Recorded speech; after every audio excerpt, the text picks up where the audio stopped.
안녕하세요. 오늘도 이렇게 새벽에 깨워주신 하나님께 감사드립니다. 어, 새벽 기도회를 송수복 집사님의 기도로 시작하도록 하겠습니다. 네, 기도하겠습니다. 하늘에 계신 아버지 하나님, 오늘도 저희들에게 일찍 일어나게 하시고 말씀으로 하루를 시작하게 하시오니 은혜를 감사드리옵나이다. 아멘. 아버지 하나님, 오늘 하루도 성령의 인도하심을 따라 생애할 수 있도록 도와주시옵시기만을 간절히 바라옵고 사랑이 많으신 예수님의 이름으로 간절히 기도드리옵나이다. 아멘. 아멘. 감사합니다. 집사님 음소거 해주시기 바랍니다. 오늘은 사도행적 14장 진리의 탐구자 전반부를 함께 말씀을 살펴보도록 하겠습니다. 사도 베드로는 목회를 하는 동안 루다에 있는 신도들을 방문하였습니다. 거기서 베드로는 애니아의 병을 고쳤는데 그는 8년 동안 중풍병으로 침상에 누워있던 사람이었습니다. 사도가 말하기를 애니아야, 예수 그리스도께서 너를 낫게 하시니 일어나 네 자리를 정돈하라고 하였습니다. 곧 일어나니 루다와 사론에 사는 사람들이 다 그를 보고 주께로 돌아왔습니다. 루다에 가까운 요바에 도르가라 하는 여인이 살았는데 그녀는 선행으로 큰 사랑을 받는 사람이었습니다. 도르가는 존경받을 만한 예수의 제자였고 그녀의 생애는 친절한 행위가 가득하였습니다. 그녀는 누가 편안한 의복이 필요하고 누가 동정이 필요한지를 알고 또 가난한 사람들과 슬퍼하는 사람들에게 아낌없이 봉사했습니다. 솜씨 있는 그의 손가락은 그의 혀보다 더욱 활동적이었습니다. 그녀가 그때에 병들어 죽었습니다. 요바의 교회는 그들의 손실을 깨달았고 베드로가 루다에 있다는 말을 듣자 교인들은 사람들을 보내어 지체 말고 오라고 간청하니 베드로가 일어나 저희와 함께 가서 이름에 저희가 데리고 다락에 올라가니 모든 과부가 베드로의 곁에 서서 울며 도르가가 저희와 함께 있을 때에 지은 속옷과 겉옷을 다 내어 보였습니다. 도르가가 살아온 생애에 봉사의 생애에 비춰볼 때 그들이 슬퍼하면서 생기 없는 시체 위에 뜨거운 눈물을 흘린 것은 조금도 이상한 일이 아니었습니다. 그들의 슬픔을 보았을 때 사도의 마음은 동정심으로 감동되었습니다. 그리하여 그는 울고 있는 친구들을 방에서 내어 보내도록 지시하고 무릎을 꿇고 도르가에게 생명과 건강을 회복시켜 주시도록 하나님께 열심히 기도하였습니다. 그는 시체를 향하여 말하기를 다비다야 일어나라 하니 그가 눈을 떠 베드로를 보고 일어나 앉았습니다. 살아난 거죠. 도로가는 교회에 크게 봉사했으므로 하나님께서는 그를 원수의 땅에서 도로 찾아내어 그의 솜씨와 힘으로 계속 다른 사람들에게 축복이 되게 하심이 합당함을 아셨고 또한 이 일에 당신의 능력을 나타내심으로 그리스도의 사업을 굳게 하려 하셨습니다. 도로가, 그 이름이 그래요. 도로가. 죽었지만 너 도로가라. 도로가가 되었습니다. 이렇게 도로가는 여자였지만 제자라고 얘기를 합니다. 제자는 예수님이 봉사하실 때 함께 봉사하였고 또 그의 가르침을 받고 또 봉사했던 사람들이었습니다. 그래서 도로가는 그 여제자로서 또 예수님이 돌아가신 다음에 돌아가서 다시 살아나셨죠. 살아나셔서 승천하신 다음에 계속 예수님께서 부활하신 것을 증거하였고 그로 인하여 또 어떻게 해요? 그 봉사를 받은 사람들이 그 부활에 대한 소망을 갖고 또 베드로를 찾아가서 도르가를 살려달라고 얘기하므로 그 도르가는 자신이 증가했던 대로 자신이 혜택을 받은 사람이었습니다. 저희도 그런 우리 자녀들에게, 이웃 사람들에게 부활의 주님을 증거함으로 또 우리도 그 혜택을 입는 사람들이 되어야 될 것 같습니다. 베드로가 아직 요바에 있는 동안에 가이사랴에 있는 고넬료에게 복음을 전하라는 하나님의 부르심을 받았습니다. 고넬료는 로마의 백부장이었습니다. 그는 부자요, 귀족의 가문에서 태어났으므로 신임과 명예의 지위를 가지고 있었습니다. 이방인으로 태어나 이방인의 훈련과 교육을 받았지만 유대인들과 접촉함으로 하나님에 대한 지식을 얻었으므로 진실한 마음으로 하나님을 예배하였으며 가난한 사람들을 동정함으로 그의 신앙의 신실성을 나타내었습니다.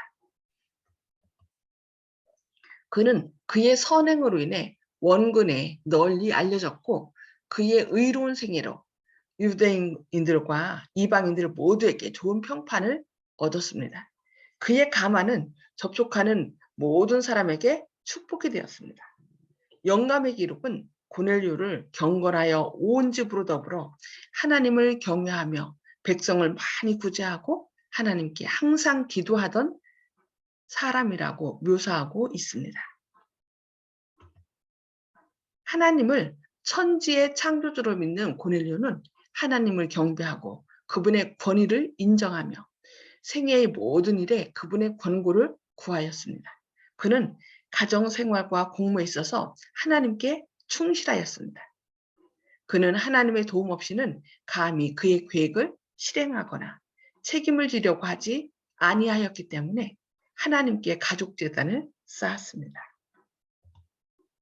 고넬료는 비록 예언들을 믿고 오실 메시아를 바라보고 있었으나 그리스도의 생애와 죽음 가운데 나타난 복음을 알지는 못하였습니다. 그가 유대 교회의 교인이 아니었으므로 랍비들은 그를 부정한 이방인으로 보았습니다. 그러나 아브라함에 대하여 내가 그를 아노라고 말씀하셨던 그 거룩한 파수꾼께서는 고넬료도 역시 아셨으므로 하늘에서 직접 그에게 사자를 보내셨습니다. 그가 기도할 때에 천사가 그에게 나타났습니다. 백부장은 자기의 이름을 부르는 것을 듣고 두려워했으나 그 사자가 하나님께로부터 온 것을 알고는 주여 무슨 일이니까 하고 말하였습니다. 천사는 대답하기를 네 기도와 구제가 하나님 앞에 상달하여 기억하신 바가 되었으니 네가 지금 사람들을 욥바에 보내어 베드로라 하는 시몬을 청하라. 저는 피장 시몬의 집에 우거하니 그 집은 해변에 있느니라고 말하였습니다.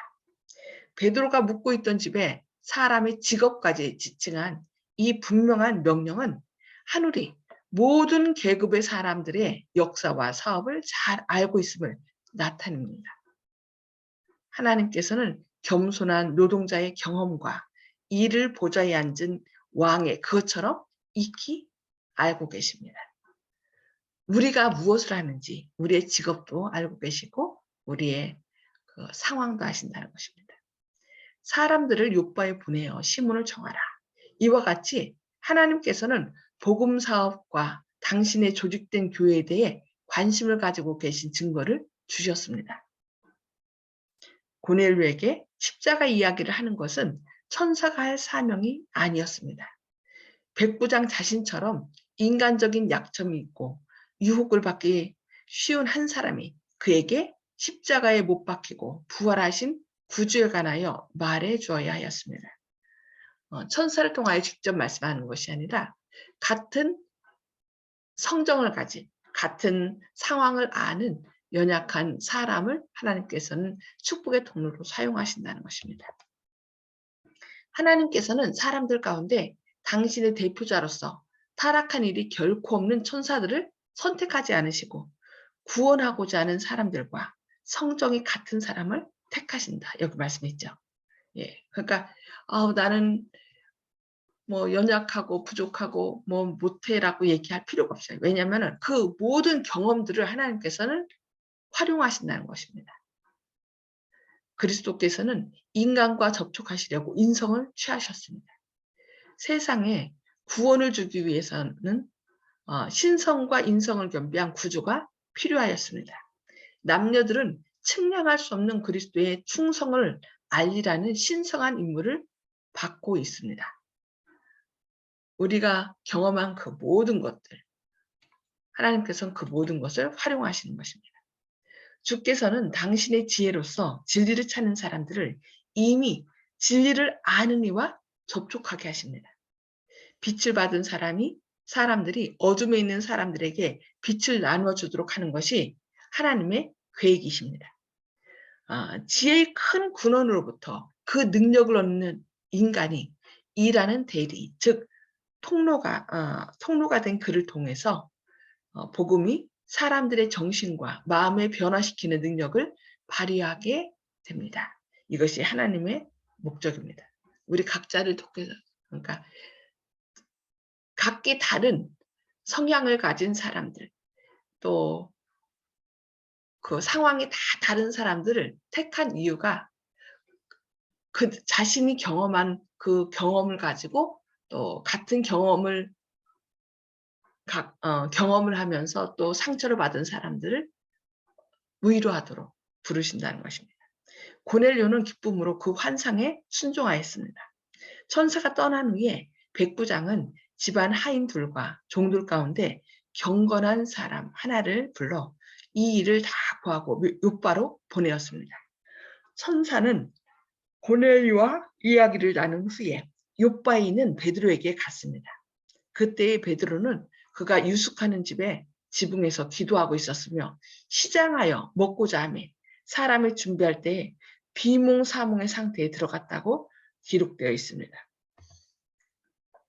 그의 앞에 놓인 사업의 중대함은 그로 하여금 성경을 많이 연구하여 복음을 전파하되 말의 지혜로 아니함은 그리스도의 십자가가 헛되지 아니하고 다만 성령의 나타남과 능력으로 하여 듣는 모든 사람의 신앙이 사람의 지혜에 있지 아니하고 다만 하나님의 능력에 있게 하려 함이었습니다.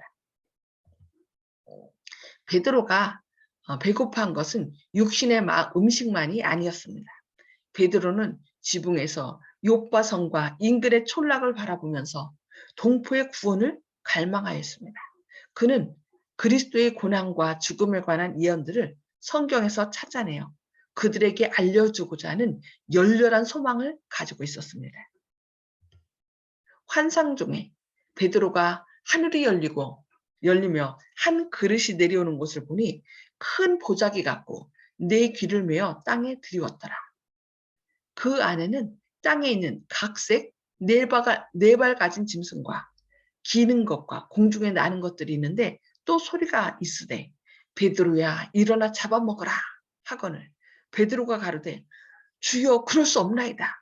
속되고 깨끗지 아니한 물건을 내가 언제든지 먹지 아니하였사나이다 한데 또 두 번째 소리 있으되 하나님께서 깨끗게 하신 것을 네가 속되다 하지 말라 하더라. 이런 일이 3번 있은 후 그 그릇이 곧 하늘로 올려 갔습니다. 그 환상으로 베드로는 책망과 교훈을 받았습니다. 이것은 하나님께서 그에게 하나님의 목적 곧 그리스도의 죽으심으로 이방인들이 유대인과 같이 구원의 축복의 후사가 될 것을 나타내었습니다. 뭐라고 그랬어? 이 환상은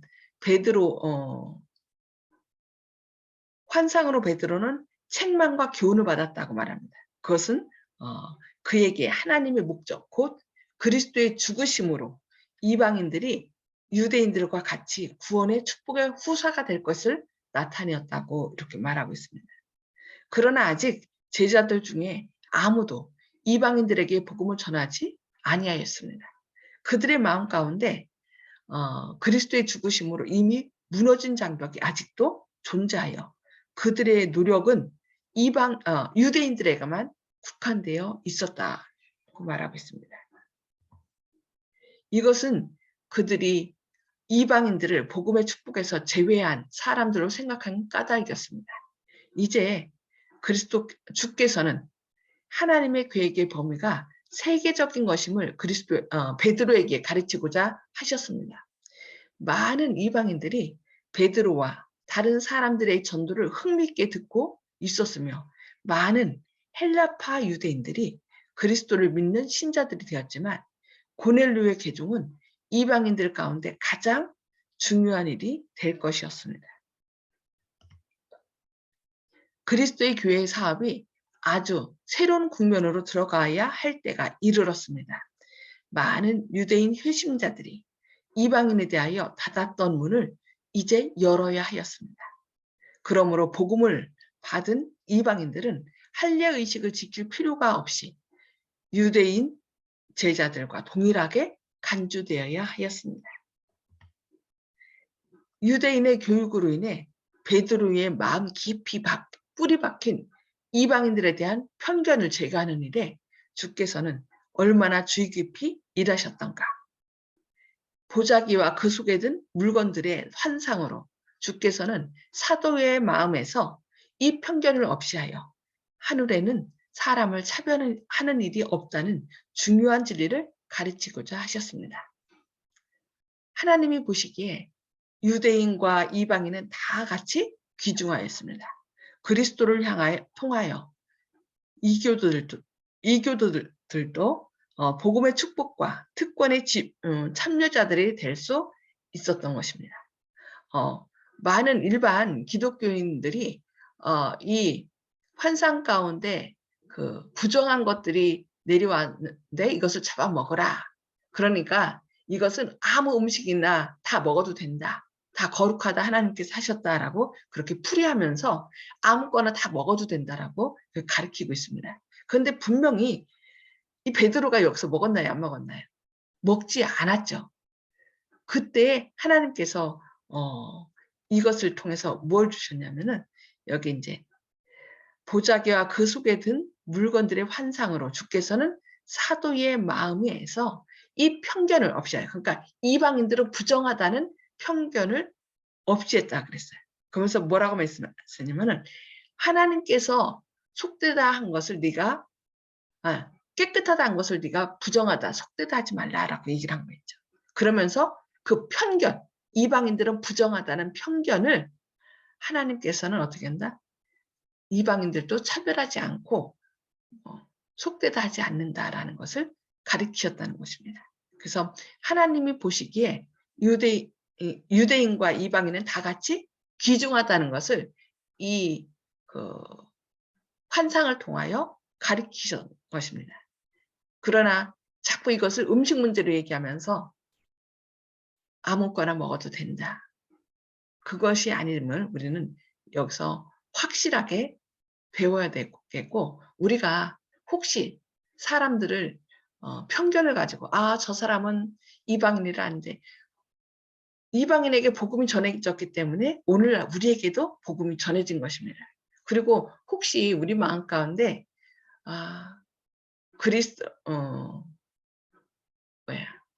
제7일 안식일 예수 재림교인과 일반 교인들 그리고 믿지 않는 자들과 믿는 자들을 또 편가르게 하는 저 사람들은 하나님을 모르니까 구원받지 못해라고 혹시 우리가 담을 쌓고 있지는 않은지 베드로와 같이 그런 마음이 있지는 않은지 우리가 좀 살펴봐야 되겠고 예수님께서는 이방인이나 또 유대인이나 아니면 그리스도인이나 비그리스도인이나 아니면 제7일 안식일 예수 재림교인이나 아닌 다른 사람이나 이렇게 편가르기 하지 않고 모든 사람은 다 하나님께 어떻게 해요? 귀중한 사람이라는 것을 우리가 마음 가운데 느껴야 되고 그래서 하나님께서 주신 교훈에 따라 모든 사람을 귀중하게 여김으로 그들에게 복음을 증거하는 저희의 삶이 되어야 되겠습니다. 오늘은 여기까지 말씀을 살펴보고요. 함께 나눔의 시간을 갖도록 하겠습니다. 오늘 말씀을 통해서 깨달은 말씀을 좀 나눠주시기 바랍니다. 음수거를 해제해 주시고요. 네, 오늘 어느 분부터 말씀하실까요? 송 집사님 말씀해 주시겠습니까? 네, 우리 그리스도인은 편견을 해서는 안 된다는 것을 느꼈습니다. 아멘. 하나님께서 속되다 하지 않았는데 우리가 속되다 하면 안 되겠죠. 네, 감사합니다. 자, 조영식 집사님 말씀해 주세요. 예, 송 집사님 말씀처럼 편견을 가지면 안 된다고 생각하고요. 의식적이지 않은 무의식적인 상태에서 얼마나 많은 죄를 마음속에 간직하고 있는지 저는 알고 있습니다. 제가 바로 그런 사람이거든요. 예, 회개하겠습니다. 아멘. 아멘. 네, 감사합니다. 윤장로님, 예, 오늘 우리 말씀 가운데 손가락이 움직이는 것이 혀보다 더 활동적이었다는 그 도로가에 대한. 드로가의 설명이 있었는데, 우리는 말하기는 좋아하고 일하기는 더디하는 사람들인데, 드로가 같은 모습을 본받고 참된 제자가 될 수 있도록 해야 될 것 같습니다. 아멘. 네. 네, 감사합니다. 혀보다 손가락이 더 빨리 했다. 예. 그러니까 말만 하는 그리스도인이 아니라 실천하는 그리스도인이, 예. 저도 그런 그리스도인이 되도록 하나님께 기도해야 되겠습니다. 오늘 말씀 가운데서요, 베드로에게 환상을 3번씩이나 보여주신 이유는 무엇일까요? 이게 아까 제가 또 설명했지만 일반 그리스도인들이 일반 기독교인들이 여기에서 이제 이 환상을 통해서 아무거나 먹어도 된다. 하나님께서 모든 것을 다 깨끗하게 했다라고 음식물 먹는 문제를 이렇게 풀거든요. 그런데 이제 우리가 여기서 명확하게 이것을 해야 될 것 같습니다. 여기 이제 말씀하기를 보자기와 그 속에 든 물건들의 환상으로 주께서는 사도의 마음에서 이 편견을 없이하여, 그러니까 이방인은 부정하다는 이 편견을 없이하여 하늘에는 사람을 차별하는 일이 없다는 중요한 진리를 가르치고자 하셨다. 하나님이 보시기에 유대인과 이방인은 다 같이 귀중하였다. 그리스도를 통하여 이교도들도 복음의 축복과 특권의 참여자들이 될 수 있었다는 말씀. 이것이 저희를 오늘 또 교훈해 주시는 말씀인 것 같습니다. 자꾸 사람들이 배운 사람과 못 배운 사람, 또 가진 사람과 못 가진 사람, 나하고 친한 사람과 친하지 않은 사람, 나한테 잘해주는 사람과 잘 못해주는 사람을 우리가 자꾸 편가르기를 하면서 좀 이렇게 때로는 잘 대해주고 저 사람은 뭐 나하고 관계없어 하고서 좀 함부로 대하고 그런 경우가 있는데, 오늘 이런 환상을 통하여 그 모든 사람은 하나님께는 모두 다 귀중하고 절대로 차별이 없다는 것을 교훈하셨다라고 이렇게 말씀드립니다. 우리가 어떤 사람을 대하든 진정한 그들이 알지 못해서 그렇지 하나님의 자녀라는 사실을 우리가 깨닫고 그들에게 정말 우리의 형제라는 것을, 귀중한 그 사람이라는 것을 우리가 갖고 그들을 대해야 되겠습니다. 자신이 존중받으면 또 존중받도록 행동을 하거든요. 그래서 우리가 사람들을 대할 때 아주 하나님께서 당신을 통해서 하나님의 영광을 드러낼 것이라는 그런 소망을 갖고서 그들을 대한다면 그들도 복음을 받아들이고 자기가 귀중하다는 것을 깨닫고 함께 구원의 축복 가운데 거하지 않을까 생각합니다. 네, 오늘 이렇게 우리를 깨우쳐 주신 말씀을 생각하면서 기도하고 또 개인 기도를 나누도록 하겠습니다. 함께 기도하시겠습니다. 하늘에 계셔서 저희를 사랑하신 아버지, 오늘도 이렇게 새벽에 깨워주시고 저희를 또 말씀을 통하여 권면해 주시니 감사합니다. 주님, 도르가는 혀보다 손가락이 더 빨리 일함으로 주님의 사랑을 증거하였고, 자신이 증거한 부활의 주님에 대하여 증거함으로 또 자신이 친히 부활을 경험한 놀라운 축복을 받았습니다. 저희도 우리 이웃들과 가족들에게 이 부활의 주님에 대하여 증거함으로 마지막 때 주님 재림의 날에 그날 부활의 몸으로 생명의 몸으로 그 자리에 참여할 수 있는 저희들 되게 하여 주시옵소서. 또한 아멘. 베드로에게 그 환상을 통하여 주님께서 모든 것을 귀중히 여긴다는 것을 가르치심으로 또 이방인들과 유대인이나 모두 다 하나님께는 차별이 없고 귀중하다는 것을 깨우쳐 주시니 감사합니다.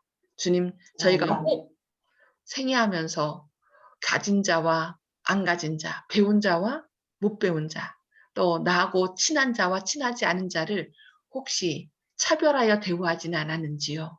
주님, 저희 자신의 잘못들을 깨우쳐 주시고 그들 모두 다 주님께서 만드신 가장 귀중한 존재라는 사실을 기억함으로 그들을 대할 때 주님의 자녀로 귀중히 대하고 또 주님의 사랑을 정말 귀하게 생각하면서 그들에게 또 귀한 기별을 증거할 수 있는 저희들의 삶이 되게 하여 주옵소서. 오늘 또 아멘. 주님의 크신 사랑과 은혜로 또 존중받는 저희가 또 존중받는 많은 사람들을 존중히 대함으로 주님의 사랑을 증거하는 오늘 하루 될 수 있도록 주님께서 저희 안에 성령으로 역사해 주셨기를 바라오며 예수님의 이름으로 간절히 기도드리옵니다. 아멘. 아멘. 감사합니다. 오늘 또 하나님의 은혜가 우리의 삶 속에서 또 사람들이 얼마나 귀중함을 증거하는 그런 사명을 다하는 하루 되시기를 바랍니다.